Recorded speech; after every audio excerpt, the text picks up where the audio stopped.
The crowd believes freedom means control.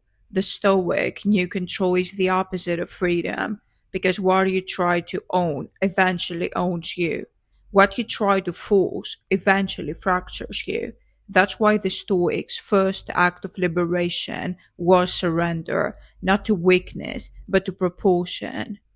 Humans inherited fear before they inherit thought. Control was born as a defense mechanism, the desperate attempt to cage chaos. The ancient world feared storms, war, death. Modern people fear time, rejection, failure, irrelevance. Different masks, same panic. The illusion of control promises safety but delivers slavery. Every attempt to dominate the uncontrollable ends in exhaustion. That's why Epictetus began his entire teaching with one line that shattered empires. Some things are in our control, and some are not. That simple sentence is the doorway between madness and mastery. The untrained mind believes everything should obey it people, markets, fate, emotion, so it wages a daily civil war against reality. The Stoic watched that and smiled. They saw that nature is neither cruel nor kind, it's indifferent. The waves don't care about your plans, the seasons don't negotiate. To demand control over the uncontrollable is to live permanently offended by existence. The Stoic ended that offense by dissolving the assumption behind it that the world owes obedience. The Pythagorean said harmony arises when each part stays within its ratio. The Stoics extended that to life.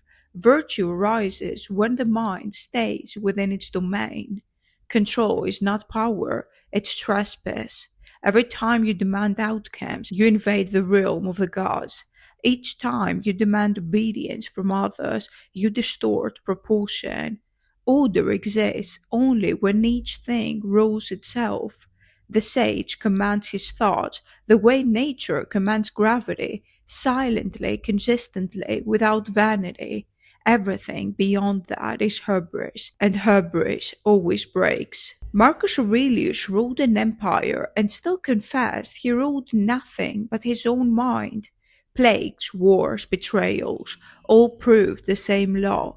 Authority cannot command outcome. He wrote, You have power over your mind, not outside events. Realize this, and you will find strength. That was the paradox of his reign. The man with most control possessed none, and therefore possessed peace. The Stoic emperor was free because he abandoned kingship over circumstance and claimed kingship over self. Seneca watched his wealth vanish, his students betray him, his freedom dissolve under Nero's paranoia, but his calm never fractured. He wrote from exile.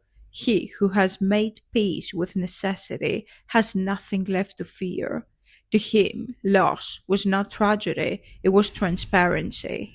It revealed how little had ever been his. That realization didn't weaken him, it purified him. Once you stop clutching, your hands are free to build. Epictetus owned nothing, no property, no power, not even his body, but he was freer than the masters who commanded him because they depended on obedience. He depended on nothing. He said, You may fetter my leg, but not my will. That sentence rewrote the definition of freedom. Freedom to the Stoic was not absence of restraint, it was absence of dependency. Control binds, detachment liberates. The Stoics divided reality into two columns what depends on us, thought, decision, virtue, what does not, everything else. That division looks simple, living it is warfare. Because ego demands to control both columns. It fears surrender more than suffering. It believes peace equals power, not perspective. But the Stoic learned the inverse. Peace begins where power ends. The less you control, the less you fear. The less you fear, the more you can act with precision. Control burns energy on outcomes you can't alter. Acceptance concentrates energy on what you can. That's why Stoics accomplished more with less. They invested effort where results were guaranteed. Behavior, thought, discipline. Their serenity wasn't laziness, it was optimization. They refused emotional bankruptcy. Each day they spent energy only on actions that proved virtue. Everything else was labeled external. The universe's department, not theirs. That minimalism of effort built maximum results. Today's illusion of control is digital, screens, algorithm, endless options. People feel enslaved to reaction. Every notification tricks the brain into believing it commands the world, while in truth, it is being commanded by it. The Stoic would see this as the loudest prison ever built, noise disguised as autonomy. To abandon control today is the only rebellion left. It's not withdrawal from technology, it's mastery over attention. It's turning the mind from puppet to conductor. Catholics inherit the same rejection of illusion.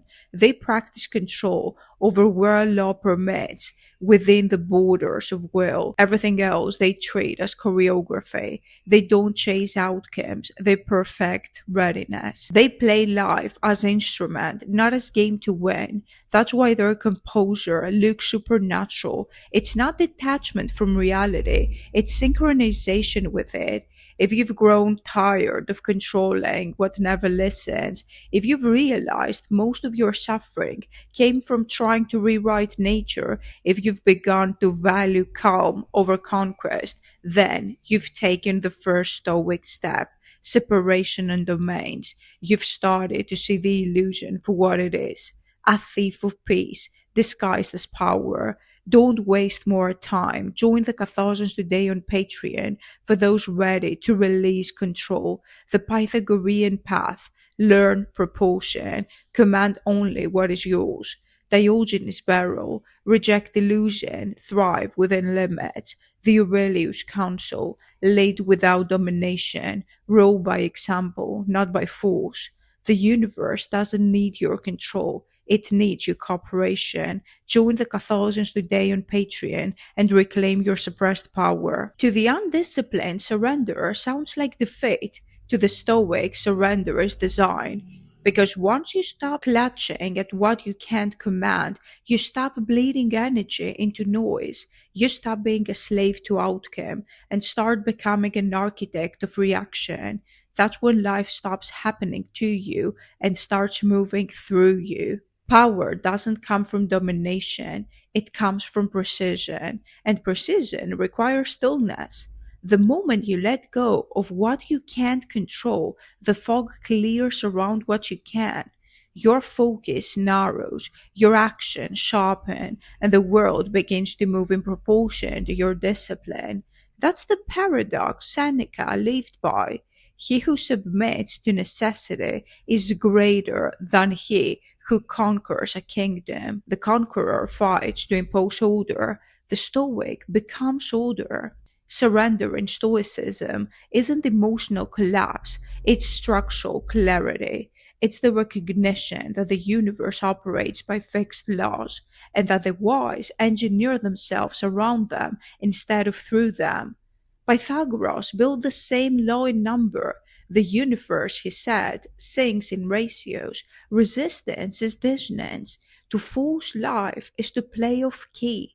The Stoic didn't surrender out of despair, but out of musical intelligence. They aligned their actions to the cosmic score until harmony emerged automatically. Marcus Aurelius practiced surrender daily in the highest position of control imaginable. He ruled an empire, but each dawn he wrote reminders of limitation. Everything is ephemeral, both the remembered and the rememberer.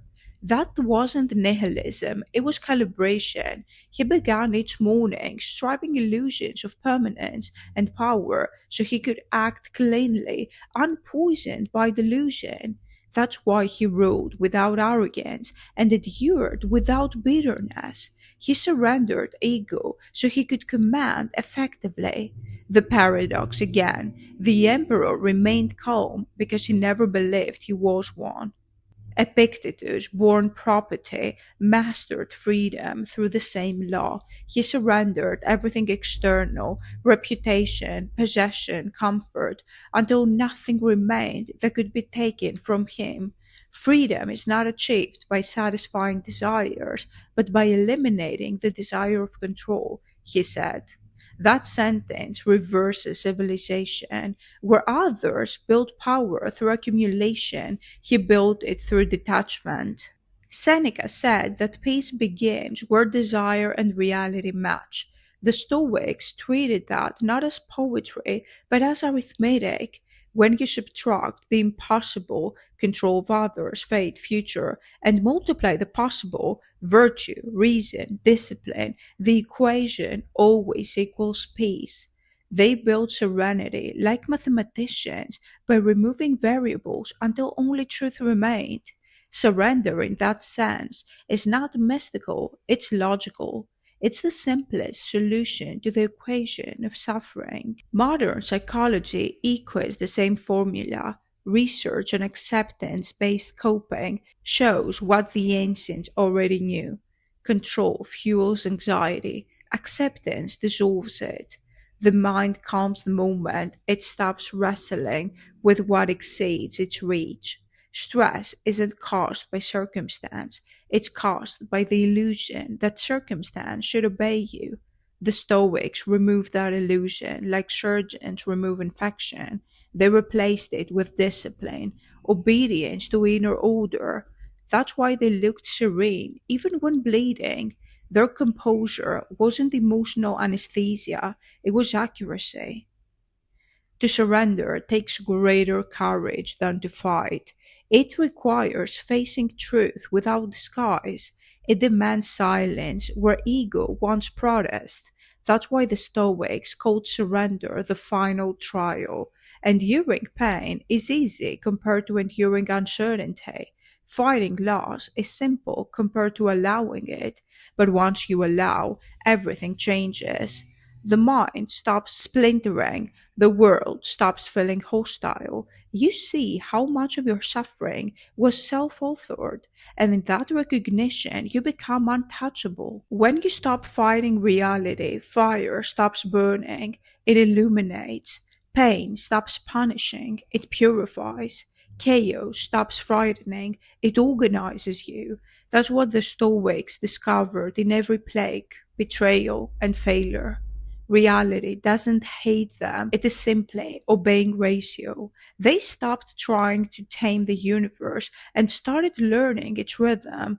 That's when they became luminous, because nothing left inside resisted truth. Today's Stoic practices surrender in subtler arenas, letting projects unfold instead of forcing results, letting people reveal themselves instead of controlling perception, letting timing decide instead of panic scheduling destiny.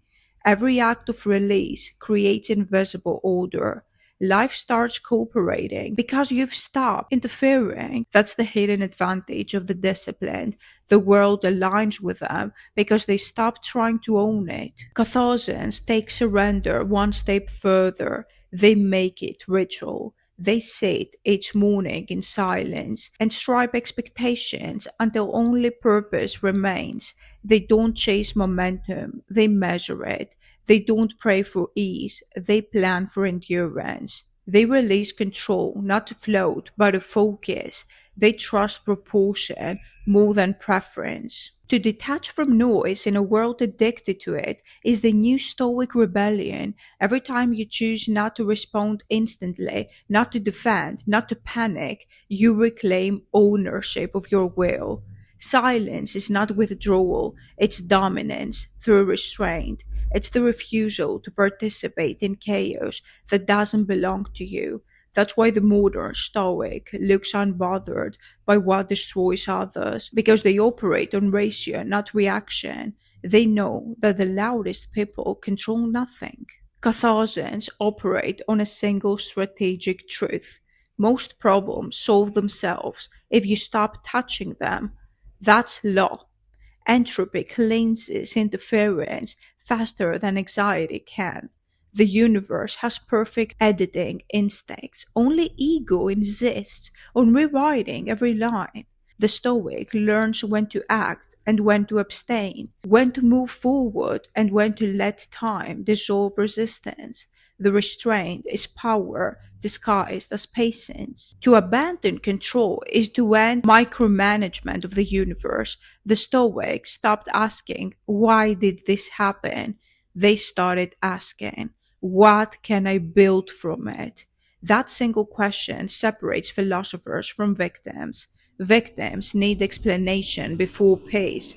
Philosophers find peace before explanation because they know truth eventually reveals itself to stillness, never to struggle.